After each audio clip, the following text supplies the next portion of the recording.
আসসালামু আলাইকুম এপিয়ন, কেমন আছেন সবাই? আমরা দুজনে ভাই বোন।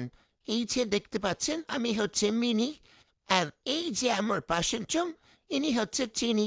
আমরা দুই ভাই বোন। এটা হচ্ছে চিনি আমার বোন। আমরা দুজনে এসেছি এই বেলকনিতে কোনো সমস্যা আছে কিনা সেটা দেখতে। আসলে মাম্মাম অনেকদিন হলেই বলছে যে বেলকনির গাছগুলো ভালো হচ্ছে না। কেন যেরকম হচ্ছে, বেলকনির গাছের গোড়ায় পিঁপড়া লেগে গেছে, মাটিগুলো ভালোভাবে উর্বর হচ্ছে না। কেন যে এরকম হচ্ছে সেটাই আজকে দেখতে এসেছি। মাম্মাম এত শখ করে গাছগুলোকে লাগিয়েছে, আর সে গাছগুলোকে কি এত সহজেই মরতে দেওয়া যায়, নষ্ট হতে দেওয়া যায়? আর এদিকে এই যে মাম্মাম আমাকে একটু চা খেতে বলছিল, কিন্তু আমি তো চা খাই না। মাম্মাম বোঝে না, মাম্মাম বোকা। মাম্মাম জানে তো আমরা দুধ খাই, আমরা তো চা খাই না। এই যে এখন আমি মাম্মামের গাছটা পরীক্ষা নিরীক্ষা করছি। দেখে তো বোঝা যাবে না, একটু চাবিয়েও দেখতে হবে, একটু খেয়েও দেখতে হবে।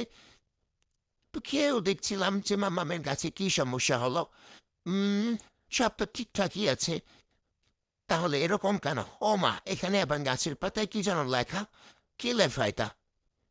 ও, বুঝেছি, নিশ্চয়ই পাপা মাম্মামকে লিখেছে। কি লিখেছে দেখি তো। ও, এখানে কি লিখেছে? মিথিলা কেমন আছো? আচ্ছা আচ্ছা, এটা নিশ্চয়ই আমার পাপার কাছে। মাম্মামের নাম যে মিথিলা। মাম্মাম একদিন পাপার টেবিলে গাছটা লিখে দিয়েছিল, আর পাপা কলম দিয়ে গাছটা পরে লিখে ফেলেছি। কি আর করার, মাম্মাম অবশ্য গাছ পাপাকে অনেক বকাও দিয়েছে।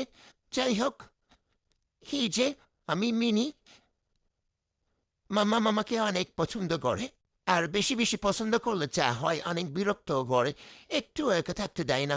একটু কাছে গেলেই আমাকে ধরে আদর করা শুরু করে। এদিকে আমার যে কি বিরক্ত লাগে। আমার একটু নতুন নতুন হাত পা হয়েছে। 3 মাস হলো পৃথিবীতে এসেছি আমি, একটু হাঁটা চলা শিখেছি আমি।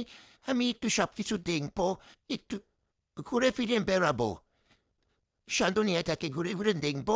তা না মাম্মাম শুধু আমাকে কোলে নেয়, আমাকে আদর করে। আমি কোলে উঠতেই চাই না, মাম্মাম জোর করে আমাকে কোলে নেয়। এই যে আমি কোলে উঠবই না, মাম্মাম জোর করে আমাকে কোলে নিয়েছে। আর এদিকে আমি কান্না করতে শুরু করে দিয়েছি, পাপা পাপা বলে কান্না শুরু করে দিয়েছি। তারপরে এই যে মাম্মাম ভয় পেয়ে আমাকে নামিয়ে দিল। প্রথমে যে আমার মন মিনি ও দেখছে যে বেলকনিতে কোনো সমস্যা আছে কিনা, বাইরে থেকে কোনো রোগ জীবাণু আসে কিনা, যার কারণে মাম্মার গাছগুলো নষ্ট হচ্ছে কিনা। কিন্তু ও কোনো কিছু পাচ্ছে না।